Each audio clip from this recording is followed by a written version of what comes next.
konuşmacımız North Carolina State Üniversitesi'nden Profesör Doktor Anna Stepanova.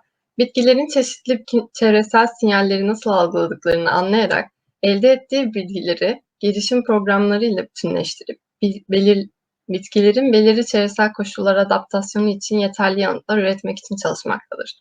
Bugün bizlere Tracking Plant Hormones adlı sunumunu paylaşacaktır. Sunum sırasında arkadaşlarım sohbet kısmına katılımcı formu sabitleyecekler. Formu doldurmayı unutmayınız. The next speaker is Professor Dr. Anna Stepanova. She is from North Carolina State University and has been working to understand how plants perceive a wide array of environmental signals, integrate this information with their developmental programs, and produce adequate responses for the adaptation of the plants to specific environmental conditions. She is with us with her presentation Tracking Plant Hormones. Professor, you may begin. Can you hear me? All right. Thank you very much for this opportunity to share with you some of the work that we do in the Alonso Stepanova lab at North Carolina State University. We are a plant lab, and we use Arabidopsis, tobacco, and tomato as our primary research models. A fundamental question that we and many others in plant sciences would like to address is what makes plants successful. As you know, unlike most animals, plants are sessile organisms. Since they can't move, they get to spend their entire lives in one place, whatever that might be. Yet they've learned to adapt to a variety of environmental conditions and thrive in many different climates. The overarching goal of our research is to decipher the molecular mechanisms of plant adaptation and stress tolerance. What we would like to understand is how plants perceive a multitude of external signals, interpret them, and produce appropriate responses, coordinating their growth and development with the environment, thus surviving and reproducing in even hostile conditions. Recent studies indicate that at the heart of the signal integration process lies a small set of plant hormones, shown here. There are 9 major classes of non-peptide phytohormones in plants. They are all listed here, and my group research focuses on the study of 2 primary hormones, ethylene and auxin, and on understanding the molecular mechanisms of biosynthesis and action of these 2 growth regulators.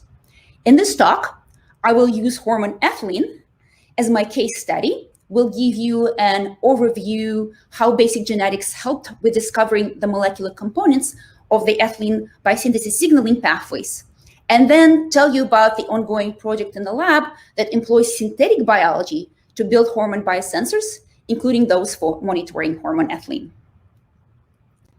Let me start with a little bit of history. The first reports documenting the key role of hormone ethylene in plants are that of fig gashing in Egypt as a fast way to induce fruit ripening. We now know that tissue wounding triggers ethylene production, which in turn stimulates ripening. In ancient China, people used to leverage indoor incense burning that, as it turns out, releases ethylene as a way to induce pear fruit ripening. And in more recent times, in the late 19th century, several reports of street gas leaks from street lanterns in European cities described very unusual consequences of the leaks on surrounding plants, such as stunted growth or sudden defoliation or leaf loss in trees. In 1901, a Russian scientist, Dmitry Nelubov, who at the time was still a graduate student, demonstrated that the active component of the illuminating gas, alkene ethylene, was the one responsible for the unusual effects on plants. Here's an example of a midsummer tree defoliation in a German town in the late 1800s. The plants right here along the leaky gas line lost their leaves, whereas more distant plants further away from the gas line have normal summer foliage. Nelubov went on to show that in dark-grown pea seedlings, exposure to fairly low doses of ethylene, less than 1 part per million, drastically alters plant morphology and gravity responses. We now know that ethylene gas is a critical growth regulator that controls many different processes in plants, from seed germination, shown here, to fruit ripening, to organ senescence, to pathogen response, and many other critical processes. The question is, can plants make ethylene themselves? And the answer is yes. Ethylene is endogenous, meaning plant-produced compound, and ripening climacteric fruits, such as coffee fruits shown here, right here, can make plenty of ethylene.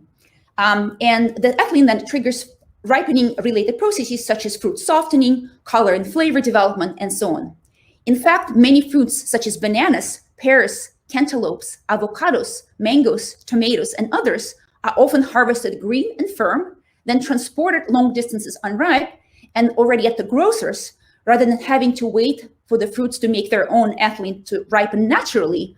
Unripe fruits are often treated with exogenous, that is, externally added ethylene, as shown here in this picture for avocados, to induce fruit ripening on site right before the fruits are sold to consumers. The downside of ethylene is that ripe or ripening fruits continue to make and emit ethylene, which triggers over-ripening, senescence, and spoilage. So to be able to store fruits and vegetables longer, ethylene is often filtered away, as shown here. Or for long-term storage, chemical inhibitors of ethylene, such as 1-MCP, which was invented at my institution, North Carolina State University, are applied to fruits and vegetables to delay senescence and extend the shelf life of climacteric fruits and veggies. In summary, while ethylene is most famous for its ripening effects, it's also responsible for fruits and vegetables going to waste due to spoilage.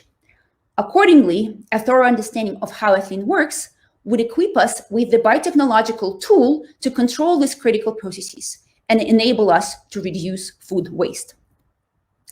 To be able to apply biotechnologies, we need to understand how ethylene works at the molecular level by discovering the genes responsible for ethylene biosynthesis, perception, and response. So how do we do that? Most of what we know about the genes involved in these processes comes from using Arabidopsis, a small mustard plant that serves as a primary research model for many plant biologists. Just like Nilubov pea plants that I showed you earlier, Arabidopsis seedlings germinated in the presence of exogenous ethylene display major phenotypic changes, cumulatively known as the so-called triple response, characterized by shortening and thickening of the embryonic stem and root and exaggeration of the apical hook curvature. Here, I'm showing you an image of a 3-day-old, dark-grown Arabidopsis plant exposed to ethylene next to a plant that is grown in regular hydrocarbon-free air, that is in the absence of any ethylene. Even to a non-expert, it is easy to see the morphological differences between control and ethylene-treated plants. Now, how can we use this triple response assay to shed light on the genes required for these phenotypes? What we can do is mutagenize Arabidopsis and screen for mutant plants that, due to mutations in key ethylene-related genes, become defective either in ethylene biosynthesis, perception, signaling, or response, and thus are unable to mount the triple response in the presence of ethylene, such as this super tall seedling in the middle in a lawn of normal-looking plants. Or vice versa, we can search for mutant plants that show the triple response even in the absence of the hormone. If we can then identify, aka clone, the causal genes responsible for the abnormal phenotype, which these days can be done via next-generation sequencing, we can learn what the genes are and study how they function. And armed with that knowledge base, we can then manipulate these genes to control ethylene-regulated processes at will, including things like fruit ripening and pathogen response, to control processes of human interest. Again, to get to the genes, we look for mutants that are either no longer able to sense ethylene, as those ethylene-insensitive or ion plants, or vice versa, mount a constitutive response to ethylene, respond to ethylene at all times, whether the hormone is or is not present in the environment, such as those plants show constitutive triple response or producing ethylene at all times, ethylene overproducers. So what do we do next? We pick those candidate mutants displaying the abnormal phenotype, such as this ion or ethylene-sensitive plant in the middle of the lawn of normal plants. We grow them up. We backcross those mutant plants to wild-type parents. This is done to both learn about the mode of mutation inheritance, dominant or recessive, as well as to clean away unrelated mutations. We then work on identifying the causal gene. In the old times, this was done by so-called positional mapping to clone the point mutation or indel mutation if things like mutagenic chemicals, maybe such as EMS or radiation, were used to generate the mutant collection, or when insertional lines were generated such as transposon lines or tDNA mutant lines, we can do border site rescue and Sanger sequencing of the fragments that flank genomic DNA where the insertion landed and include a small piece of the extraneous DNA. These days, scientists typically use next-generation sequencing to figure out what the candidate causal genes are based on the presence of sequence polymorphism in the genome. And then we pinpoint the causal gene by looking at the co-segregation of the candidate polymorphism, as shown here by Sanger sequencing, with the mutant phenotype. In this case, a typical recessive ethylene-insensitive gene mutation, an ion mutation, will have all plants that inherited the defective gene in the homozygous state show the tall phenotype even in the presence of ethylene, whereas plants that are wild type or heterozygous for the polymorphism, heterozygous or wild type, will be phenotypically wild type. Once the gene of interest is identified, we then start the fun process of functional analysis of the cloned gene to try to understand how the gene works in the molecular pathway of interest, in our case, in ethylene biosynthesis or signaling. We can make knockout alleles via CRISPR. We can make knockdowns via RNA interference or artificial microRNA. We can overexpress the gene by placing under the control of a strong constitutive promoter. We can misexpress a gene by driving it in the wrong tissue or at the wrong time, and then study the consequences of this misregulation on the process of interest. In our case, we look at ethylene sensitivity, we can examine the triple response, senescence, pathogen resistance, germination, and so on.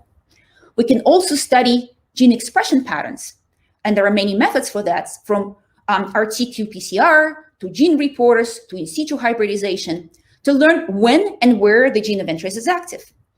We can then shed light on the function of the protein of interest by investigating what its partners are, with methods like yeast-2 hybrid or co-immunoprecipitation. And then protein activity assays are usually carried out. For example, if your protein of interest, based on its sequence, looks like, let's say, an enzyme, you will run respective enzymatic assays. If it looks like a transcription factor, based on sequence homology to previously characterized transcription factors, then you will test its binding to DNA, its transactivation capacity, and so on. What I described to you, starting with a mutant phenotype, such as defective triple response in ethylene, and ending with a causal gene, is referred to as forward genetics. In science, we often also follow a reverse discovery path. If you start with a candidate gene, for example, a gene homologous in sequence to the gene of interest, or a gene maybe that is identified as strongly regulated by ethylene at the transcriptional level, or maybe as a binding partner or one's favorite protein in a yeast-2 hybrid assay, and then generate a mutant, for example, via CRISPR, to test if the mutant has an ethylene defect in the triple response assay, that would be referred as reverse genetics. Most scientists go and do forward and reverse genetics side by side. And this is, in fact, what was done in the case of elucidating the ethylene pathway. The first genes were all discovered via forward genetics, and then later players were identified using a candidate gene approach via reverse genetics. To make the long story short, using forward and reverse genetics, along with molecular biology, biochemistry, cell biology, and genomics, in the past 30 plus years, we have been able to uncover the main molecular machinery involved in ethylene biosynthesis, signaling, and response. I will spare you the details, but will just mention that the signaling pathway encompasses multiple subcellular compartments, endoplasmic reticulum, cytosol, cytoplasmic P bodies, and the nucleus, and the molecular machinery consists of both conserved and unique signaling molecules, transmembrane and soluble components, kinases, metal transporters, transcription factors, F-box proteins, and so on. Likewise, the ethylene biosynthesis pathway is now all worked out. Not only do we know the enzymes, but also specific regulatory mechanisms and inputs that control the last two steps, the rate-limiting steps of this pathway that lead to ethylene production. One of the remaining bottlenecks in the ethylene field, as well as in the study of other plant hormones, hormone growth regulators, is the difficulty with detecting and quantifying hormones with sufficient resolution. Over the years, various approaches have been developed to track plant hormones. Specialized instrumentation, phenotypic assays, and in transformable plants, genetically encoded biosensors are often employed. And all of these methods have their own drawbacks and limitations. For example, low-tier but affordable instruments suffer from low sensitivity and poor reproducibility, and higher-end machines are usually super expensive and require trained personnel to process the samples and run the machines. In fact, for each of the hormones, there's only a handful of specialized labs in the world that are trusted with the process of precise quantification of a single hormone of interest. But most scientists do not have access to those elite labs and thus resort to less trusted methods and equipment, which reduces the robustness of the conclusions that can be drawn. Phenotypic assays are a valid and affordable approach, but not always quantitative. For example, I can expose Arabidopsis seedlings to ethylene emitted by a ripe banana, observe the beautiful triple response, and then draw a conclusion that banana makes ethylene. What I cannot do is I cannot quantify how much ethylene was produced and cannot reliably compare ethylene emission of, let's say, two different banana varieties. Furthermore, the amount of ethylene produced by tissues other than ripening fruits is usually way too low to reliably detect with phenotypic assays. And then the genetic biosensor approach is thus gaining more and more traction, but is limited to transformable species only. Nonetheless, with the recent advent of transformation technologies, if I had to bet on which approach has the best prospects down the line, that would be biosensors. Thus, the focus of the remainder of my talk today will be on synthetic, genetically encoded biosensors, in our case, hormone reporters. First, to bring everyone to the same page, let me explain what a genetically encoded biosensor is. A typical biosensor we use, such as a transcriptional reporter depicted here, is a recombinant DNA construct that contains a tandem of hormone-specific transcription factor binding sites. This is the part of the construct that confers hormone-responsive behavior to the sensor, a viral or synthetic core promoter that recruits RNA polymerase and the basal transcriptional machinery, a coding region, such as that for a fluorescent protein that enables the visualization of the sites of reporter activity, a subcellular localization tag that targets the fluorescent protein of interest to the desired subcellular compartment, and finally a terminator that is required for proper RNA stability, processing, and translation.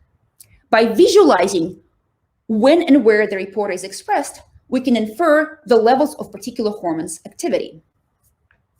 Individual reporters, such as DR5 for auxin, EBS for ethylene, CSN for cytokinin, and so on, have been described for many plant hormones. And what we are doing is we are working on multiplexing several of such reporters into a single construct. Why do we want to do this? Well, because our goal is to monitor multiple hormones at once, as no single hormone works in isolation, and multiple growth regulators crosstalk to one another.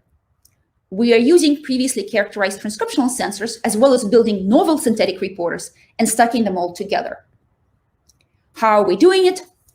To generate and stack our constructs, we're using the so-called golden braid technology developed by Diego Arzaiz and Tony Granay's group in Spain on the basis of prior technology known as Golden Gate.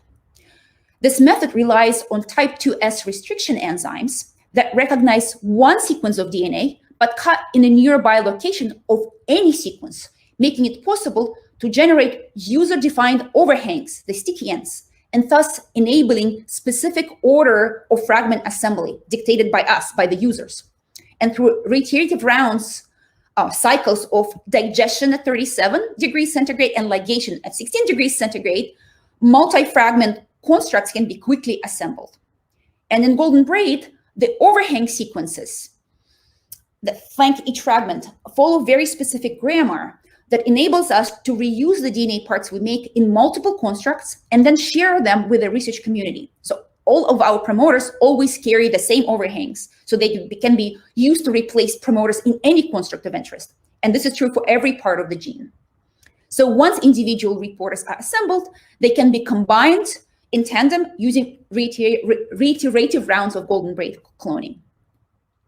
Okay, let's say we can make the reporter construct, but how many fluorescent proteins can be distinguished in the same cell at once?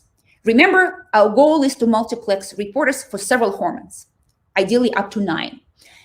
Spectrally, we can reliably separate only 3 colors at once: blue fluorescent protein, yellow fluorescent protein, and red fluorescent proteins. but we can distinguish more than 3 proteins by sending fluorescent proteins to different subcellular compartments via specific targeting signals. If we have 3 fluorescent proteins times 3 localization signal, that gives us enough power to distinguish between 9 reporters for 9 hormones. But one of the potential problems with construct stacking is gene silencing. This is an RNA interference mediated process that results in poor expression or even complete shutdown of the transgene of interest, and in some cases also in the downregulation of sequence-related host genes.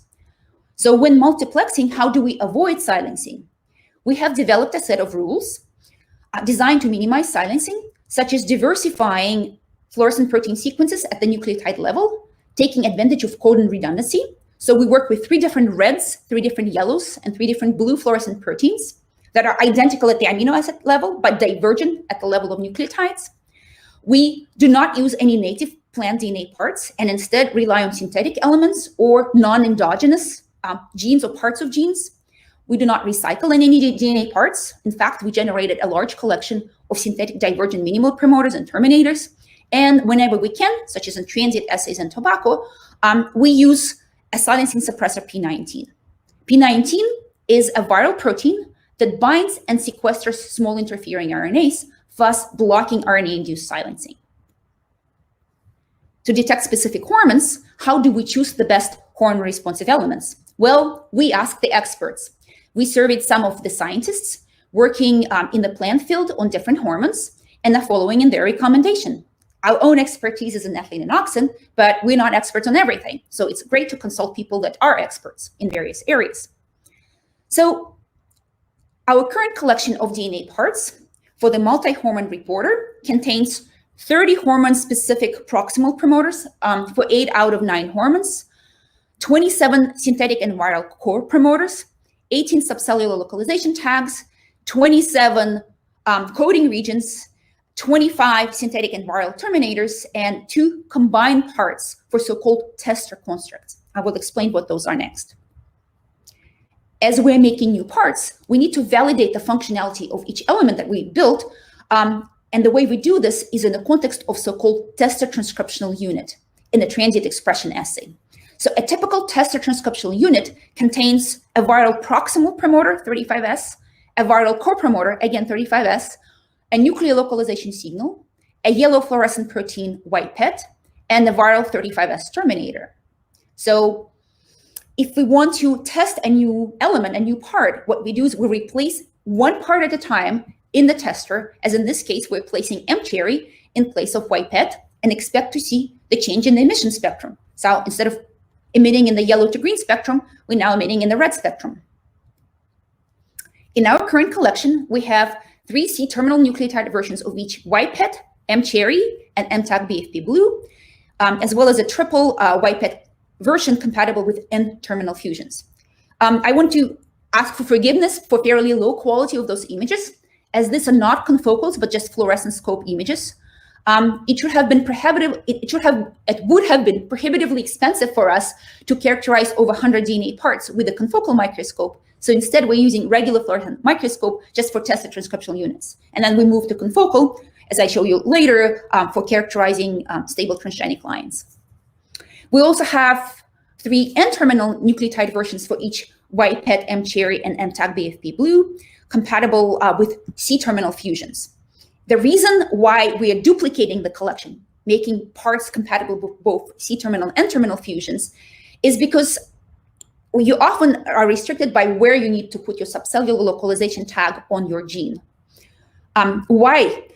Turns out that the localization tags, they work only when fused at a specific end. At least that's true for some of them. For example, the mitochondrial transit peptide has to be in the N-terminus in order to work, whereas, for example, peroxisomal signal needs to be in the C-terminus in order to function. In contrast, something like nuclear localization signal can be attached on either end of the protein and still be functional. We have generated multiple nucleotide versions of 4 subcellular localization tags for the nucleus, for the mitochondria, peroxisome, and plasma membrane. One thing you may notice in those images that they all are peer leaky. That is not restricted exclusively to the subcellular compartments of interest. This is something that is expected of highly expressed transgenes in transient assays and plants and stems from the overloading of the cell's trafficking system. As I will show you later, this problem is usually largely resolved in stable transgenic plants for which these constructs were ultimately built. We have generated and started testing synthetic and viral core promoters using so-called dual luciferase assays in tobacco. These assays allow us to normalize the activity of new parts that we develop, such as here, relative to standard, well-characterized parts, such as, in this case, we're looking at the synthetic new core promoter relative to a well-characterized promoter. As you can see in this graph, a couple of new core promoters here and here appear to be even stronger than the viral 35S, and 35S is the gold standard the plant biology community uses the most. We've also built a collection of synthetic terminators, and it turns out that they're all compatible or comparable or even outperform the strength of the 35S terminator. So these are all the new terminators that we've built, and this is the 35S for comparison. And this is done in transient assays in tobacco, and we're now testing them in plants in stable transformants. For hormone-specific promoters that we have built, we need to test them in the context of a tested transcriptional unit in two different conditions, in minus the hormone versus plus the hormone. Here's an example of a cytokinin-inducible nuclear version of TCSN promoter in transient assay in tobacco. As expected, the promoter shows nice inducibility between mock conditions and hormone-treated, in this case, cytokinin zeatin is applied. The expression of the reporter is, again, not limited to the nucleus, even though we're using a nuclear localization tag. And you can see quite a bit of expression of the reporter in the narrow strip of the cytoplasm surrounding the edges of the cells, pushed to the side by the large plant vacuole. Again, this leaky expression is not uncommon for transient assays, where high transgene copy number overwhelms the cellular trafficking machinery. And this issue usually disappears in stable transgenic lines, as shown here for the same TCSN reporter, now in stably transformed Arabidopsis plants, in minus versus plus the hormone cytokinin. In this case, we're applying zeatin. Some basal expression of the reporter, you can see a little bit of the nuclei lighting up, in the absence of the hormone is expected, given endogenous cytokinin levels. But the expression is greatly induced upon exogenous zeatin application. With our DNA parts collection, we can easily swap the parts we wish. For example, this is a mitochondrial version of the cytokinin-inducible TCSN promoter, now driving mCherry. So the little pink speckles are the mitochondria. This is a nuclear version of a highly sensitive ethylene-inducible reporter, EBSN, driving white PET, a fluorescent protein. This is a brand new reporter harboring a synthetic promoter designed by our group in collaboration with Elena Zemlyanskaya and her bioinformatics team in Russia. This is a whole CD image of the same ethylene reporter with little to no activity in control media, but strong induction in the presence of the ethylene precursor, ACC. The ACC-treated plants are also much shorter and show an exaggerated apical hook and thickening of the hypocaudal embryonic stem and root structures. Again, this is the classical triple response phenotype that I mentioned earlier. This is just confirming that the ethylene treatment is working. And here is the GUS reporter version of the same ethylene sensor. GUS is a colorimetric enzyme encoded by a beta-glucuronidase gene that converts a colorless substrate, X-gluc, to a blue product. So the dark blue, almost black staining you can see, is due to the saturating level of the EBS reporter activity in plants exposed to the ethylene precursor ACC. And this level of activation is a major improvement relative to what has been available up to now in the plant biology toolbox. For comparison, I'm showing the most widely adopted ethylene reporter the plant biology uses that harbors the 5 copies of EBS classic promoter. Coincidentally, 5X EBS is the reporter that I myself made as a grad student over 20 years ago. And sadly, no other comparable tools have been made for ethylene since that time. As you can see, the new EBS version, which is recently generated in the Alonso Stepanova lab, has a much greater sensitivity and a broader domain of expression than the old reporter. This is not due to the number of EBS elements, 10 versus 5, as we recently remade the classical EBS now with 10 repeats and got only a mild boost in the reporter sensitivity relative to the original 5-copy version. Both classical reporters are only active in some tissues, whereas the domain of expression of the new ethylene sensor encompasses the entire plant. Another ethylene-responsive construct we've built as a part of this project contains 10 copies of a divergent synthetic EBS sequence known as 2X-EBSS10, which was optimized by another lab in vitro. And as you can see, that reporter is also much, much weaker than the new EBS. And finally, the control mutant EBS new construct that is identical to the EBS new. So this is the mutant version and this is the wild type version. The mutant version harbors the mutation in the transcription factor binding site of the ethylene response master regulator, and accordingly shows no expression as expected, confirming that the reporter activity that we can see in the wild type construct is due to ethylene signaling via this master regulator rather than responses to some unrelated stimuli. And the background signal of this control reporter is indistinguishable from what we get with non-transgenic wild type plants. We recently patented the sequence of the new ethylene promoter, and we believe that it can be used both in research and in agriculture to confer ethylene-regulated expression to any gene of interest. We have started to combine different fluorescent reporters. We have assembled several versions of the so-called triple ACE sensor. ACE stands for auxin, cytokinin, and ethylene. We started testing them in transient assays and also made stably transformed Arabidopsis plants. All three combined reporters work well in transient assays, as shown here, with auxin-responsive blue fluorescent proteins targeted to peroxisome, cytokinin-responsive M-cherry detected in mitochondria, and ethylene-inducible white PET accumulating in the nucleus. Here's finally a confocal microscopy image of the triple ACE construct transiently expressed in tobacco epidermis. We can clearly see all three reporters in their respective compartments. We can see, for example, auxin-inducible blue fluorescent protein targeted to peroxisome, ethylene-inducible green fluorescent protein being delivered to nuclei, and then cytokinin-inducible red M-cherry ending up in mitochondria. However, in stable lines in Arabidopsis, cytokinin-inducible mitochondrial M-cherry and ethylene-inducible nuclear white PET are easy to see, but auxin-inducible peroxisomal signal is very hard to detect, which is in part due to peroxisome being very mobile and difficult to capture them using microscopy, but also because BFP is not as bright as green and red versions of the protein. We also had observed some silencing issues in later generations of transgenic plants. In fact, this version of the triple reporter was generated prior to us building a diverse collection of core promoters and terminators. And we did recycle some of the regulatory DNA parts in the construction of these reporters, which is probably the reason why we see silencing.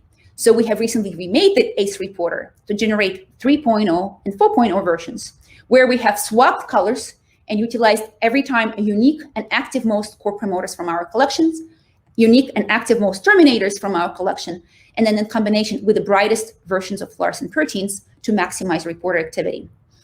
Here's an example of ACE 4.0, where ethylene-inducible red M-cherry is being delivered to peroxisomes. Then cytokinin-inducible blue fluorescent protein ends up in the mitochondria, and then auxin-inducible green to yellow white PET is in the nuclei. We have also transformed this construct into Arabidopsis and tomato, and are now selecting transgenic plants based on their antibiotic resistance, and then we'll perform fluorescence microscopy in plus and minus the hormones in the next generation. All right, to summarize what I told you, our project enabled us to generate a collection of DNA parts, as well as make and initiate testing of the so-called triple ACE biosensors that combine reporters for auxin, cytokinin, and ethylene. The ultimate goal here would be to build a reporter that contains individual biosensors for 9 major plant hormones. At this point, we didn't have the funding for going that far, and we're currently applying for additional funding for this much more ambitious project. And the future goal would be to transform this multi-hormone biosensor into plants to investigate the molecular consequences of mutations, stress, disease, both in the lab setting and in the field. And with this, I'd like to acknowledge my funding sources: National Science Foundation of the United States and then North Carolina State University, my long-term collaborator and co-PI, Dr. Jose Alonso, and our talented postdocs and students. The lead postdoc on the hermometer work was Pathy Fernandez. Trino is our virologist collaborator from the Department of Biochemistry of our university, helping with the design of viral promoters. And then Matt Anna and Mario are following up on some of Patty's work, and Elena is a bioinformatician from Novosibirsk University in Russia, involved in the design of the synthetic ethylene promoter. And with this, I'll be happy to take your questions. Thank you very much for your informative presentation, Professor. We have some questions for you. All right, First question. Is it possible to keep ethylene hormone activity at a certain level in plants and prevent fruit rotting? Yes, we have already methods of downregulating ethylene signaling or reducing ethylene biosynthesis. So we can do this genetically by silencing or knocking out the genes that are required for production of ethylene or for perception of ethylene or for signal transduction pathway. Or what we usually do is we are reducing the level of activity of the ethylene signaling pathway using chemical inhibitors. And this is being used widely in agriculture. I've mentioned the chemical called 1-MCP. For example, in the past, apples used to be stored maybe for 2-3 months post-harvest. Now you can keep them fresh for up to a year by keeping the storage facilities infiltrated with this gaseous substance, 1-MCP, that binds to the ethylene receptors and blocks the signal transduction pathway. Thank you. The other question is there a relationship between ethylene and oxygen sensing? Ethylene and oxygen sensing, I am not aware of that. There might be, because I can tell you that we probably know maybe 1% of what plant biology has to offer us. So this is something that may be discovered down the road, but I'm not currently aware of the connection between oxygen sensing and ethylene. Okay, thank you. Can we add more protein and other nutrients by changing the genes of plants? Yes, absolutely.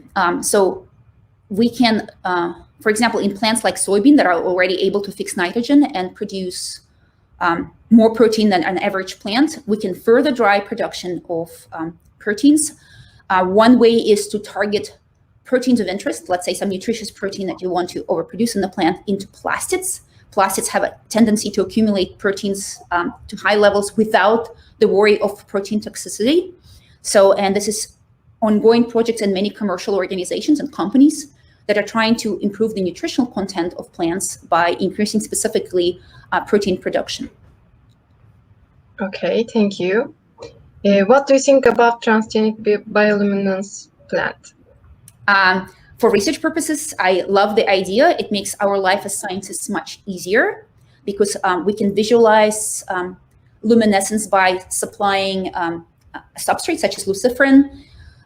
By expressing luciferase gene in the genome and providing the substrate, we can transiently light up the plants. You can also now, there are also ways now, if you overexpress the pathway that produces the substrate endogenously in the plant, you can make continuously glowing plants.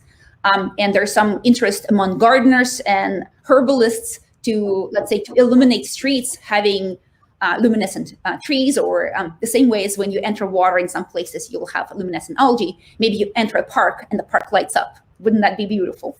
Of course, there are some people that are against this strategy because they think that we are invading nature and maybe it's not ethical to make those things that are not invented by the mother nature. Okay, thank you. Could we ensure the functions of phytohormones in microbes as well as in animal gut interactions by providing specific gene activation deprivation? Very good question. So we can manipulate plant growth by manipulating microbes that inhabit the plant. The same way as the human gut has various types of bacteria growing and our skin is covered with various types of bacteria, plants are inhabited by so-called endophytes. And endophytes are not necessarily beneficial or detrimental to a plant. They just happen to coexist with the plant. And we can manipulate endophytes to affect plant processes. So imagine that you have a plant species that cannot be genetically manipulated. Let's say it's recalcitrant to transformation. What in theory at least can be done, you can manipulate the bacteria that live on that plant and deliver the hormone or maybe an artificial microRNA construct from bacteria into plants, right? So you can also change, in theory, and that's a very hypothetical just discussion, You can change the microbiota of your stomach to make the food that you eat easier to digest, right? So, but when it comes to us ingesting genetically engineered bacteria, people freak out, people are very concerned. However, what you don't know is that you've been eating genetically engineered bacteria for ages by eating cheese, by eating yogurt. So the bacteria that are fermenting those milk products are actually bacteria that have been genetically manipulated, what they call it, enhanced, genetically enhanced, because people don't want to hear the word manipulated, but enhanced sounds much more attractive. Okay, thank you very much. We have thanks on the screen to you. You can Thank see. you so much. That was fun. Thank you very much again.